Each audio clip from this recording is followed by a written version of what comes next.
राजू जो है वो एक millets.com एक वेबसाइट है जो स्विगी जैसी वेबसाइट है, उसका CFO है, ठीक है। और उसने 3 एक्टिविटीज़ आइडेंटिफाई किए हैं।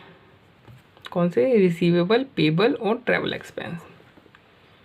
तो और ये जो रेट दे रखी है ये per unit of cost driver है, पर यूनिट नहीं है, per unit of cost driver. तो एक कॉस्ट ड्राइवर की यूनिट कितनी होती है वो यहाँ पे बता रखा है। एक कॉस्ट ड्राइवर की यूनिट रिसीवेबल में एक यूनिट ही होती है, इधर एक कॉस्ट ड्राइवर की यूनिट कहता है, एक कॉस्ट ड्राइवर की यूनिट एक बैच होती है। यहाँ पे एक कॉस्ट ड्राइवर की यूनिट क्या होती है, यहाँ पे भी कॉस्ट ड्राइवर की यूनिट एक बैच होती है।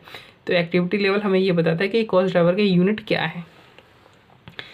तो एक्टिविटी कौन सी? रिसीवेबल, पेबल और travel expense. Activity level, output unit, batch और बैच। तो कॉस्ट ड्राइवर क्या हुआ? कॉस्ट ड्राइवर हुआ रेमिटेंस, इनवॉइसेस और ट्रैवल क्लेम्स। तो इधर स्टैंडर्ड रेट दे रखा है, ये एक्चुअल रेट दे रखा है। तो ये स्टैंडर्ड रेट का मतलब क्या हुआ? ये हुआ standard rate per unit of cost driver. तो मतलब अगर हम पूछे 6.39 क्या हुआ? 6.39 का मतलब हुआ रेमिटेंस पर यूनिट, क्योंकि यहाँ पे एक्टिविटी लेवल में यूनिट है। यहाँ पे 29 क्या हुआ? इनवॉइसेस पर बैच 29। 76 का मतलब क्या हुआ? ट्रैवल क्लेम पर बैच, ठीक है।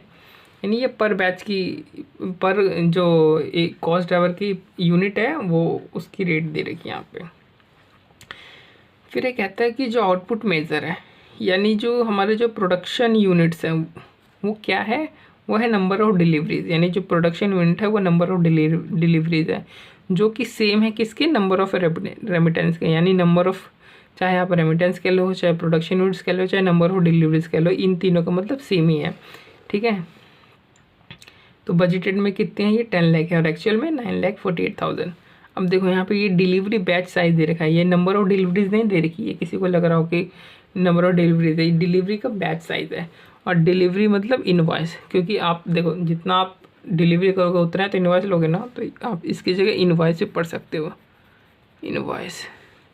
तो इनवॉइस बैच साइज क्या हुआ? 5 यूनिट। यानी अगर आपने 1000 बार डिलीवरी करी, 1 लाख डिलीवरी करी है और एक बैच में 5 डिलीवरी, एक बैच में 5 इनवॉइस होते हैं,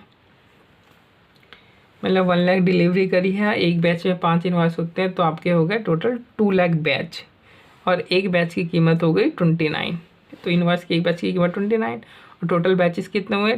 10 लाख की डिलीवरी करी है और 10 लाख की डिलीवरी में हर 5 इनवॉइस का एक बैच बनता है, यानी 2 लाख बैच बन गया हमारे पास। इस तरीके से पढ़ना है इसे।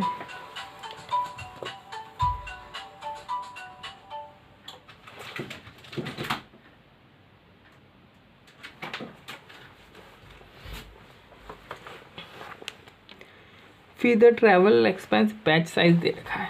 तो नंबर ऑफ ट्रैवल एक्सपेंसेस या नंबर ऑफ ट्रैवल क्लेम्स नहीं देखा, ट्रैवल एक्सपेंस का भी ये बैच साइज देखा कितना? 500। इसका मतलब क्या हुआ? इसको हम किस तरीके से पढ़ेंगे? देखो इसका है कि अगर हम 10 लाख बार डिलीवरी देने के लिए बाहर जाते तो ट्रैवल एक्सपेंस लगता है ना। तो वही कह रहा है कि जितना कि 10 लाख बार हम बाहर देने के लिए हमारा ट्रैवल हुआ, ठीक है।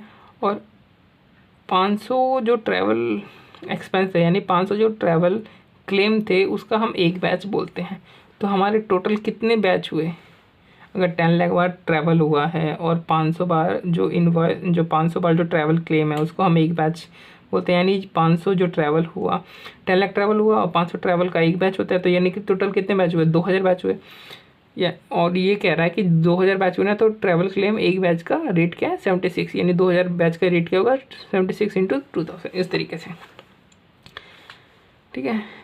तो अब ये पूछ रहा है calculate the flexible budget variance, किसका? रिसीवेबल एक्टिविटी, पेबल एक्टिविटी और ट्रैवल एक्सपेंस एक्टिविटी है। अब पूछोगे कि फ्लेक्सिबल बजट वेरिएंस क्या होता है? जैसे हम लेबर में, मटेरियल में और वेरिएबल हम निकालते हैं ना कॉस्ट वेरिएंस, उसी तरीके से जो ABC जब हम कॉस्टिंग करते हैं तो उसमें कॉस्ट वेरिएंस को हम किस नाम से पुकार देते हैं? Flexible budget variance. जैसे घर में कोई बच्चा होता है तो दूसरे नाम से बुला दिया जाता है, बाहर जाता है तो माँ बाप दूसरे नाम रख देते हैं स्कूल में। उसी तरीके से जब हम वेरिएंस पढ़ते हैं ABC कॉस्टिंग के रिस्पेक्ट में, तो जो कॉस्ट वेरिएंस होता है उसको हम फ्लेक्सिबल बजट वेरिएंस बोल देते हैं। तो सबसे पहले तो देखो, तो मतलब वेरिएंस तो सेम ही तरीके से निकालना, बस नाम ही थोड़ा चेंज हुआ है ना। जहाँ पे हम केजीज और टोटल आवर्स लगाते तो वहाँ पे हम टोटल ट्रैवल लिखेंगे। तो सबसे पहले हम क्या करते हैं, बजट बनाते हैं, बजट वाला टेबल फिल करते हैं। तो receivable, payable, travel expense, units, total travel by total units with the price. तो यूनिट्स कितने हैं बजट में, टोटल यूनिट्स 10 लाख, तो 10 लाख डाल दिया। प्राइस हमने यहाँ से देख करके स्टैंडर्ड रेट वाला डाल दिया। डिवाइड में टोटल यूनिट है फॉर्मूले में, तो हमें टोटल यूनिट तो हमें पता ही है, divide by 10 lakh, divide by 10 lakh. अब न्यूमरेटर में क्या डालेंगे, न्यूमरेटर में डालना है टोटल ड्राइवर। तो रेमिटेंस के टोटल नंबर ऑफ ड्राइवर कितने हुए, एक ड्राइवर में रेमिटेंस पर यूनिट आता है, और रेमिटेंस बराबर है नंबर ऑफ डिलीवरीज के, यानी रेमिटेंस कितना हुआ 10 लाख, और कॉस्ट ड्राइवर कितना होता है, कॉस्ट ड्राइवर है रेमिटेंस पर यूनिट, और यूनिट है 10 लाख, यानी 10 लाख रेमिटेंस हो गया। यहाँ पे न्यूमरेटर 10 लाख आएगा। अब पेबल का देखते हैं, पेबल में 2 लाख किस तरीके से आया। देखो पेबल में कॉस्ट ड्राइवर क्या है, इनवॉइसेस पर बैच, यानी एक बैच का इनवॉइस एक यूनिट है कॉस्ट ड्राइवर की। तो अगर 10 लाख जो है 10 लाख के जो प्रोडक्ट्स है उसकी डिलीवरी हुई है, और 5 इनवॉइसेस का एक बैच बोलते हैं, यानी 10 लाख डिलीवरी पे 10 लाख इनवॉइसेस जनरेट हुए होंगे। तो 10 लाख इनवॉइसेस, और यानी 10 लाख इनवॉइसेस जनरेट हुए हैं, और हर 5 इनवॉइसेस का एक बैच बनता है, यानी कितने हमारे बैच बन गए, हमारे बैच बन गए 2 लाख बैच। और कॉस्ट ड्राइवर में दे रखा है इनवॉइसेस पर बैच में निकालना है, ठीक है, एक बैच का एक यूनिट हुआ, तो यानी इधर कितने यूनिट हो गए, 10 lakh divide by 5 is equal 2 lakh units. तो कॉस्ट ड्राइवर इधर 2 लाख हो गए, 2 लाख यूनिट्स।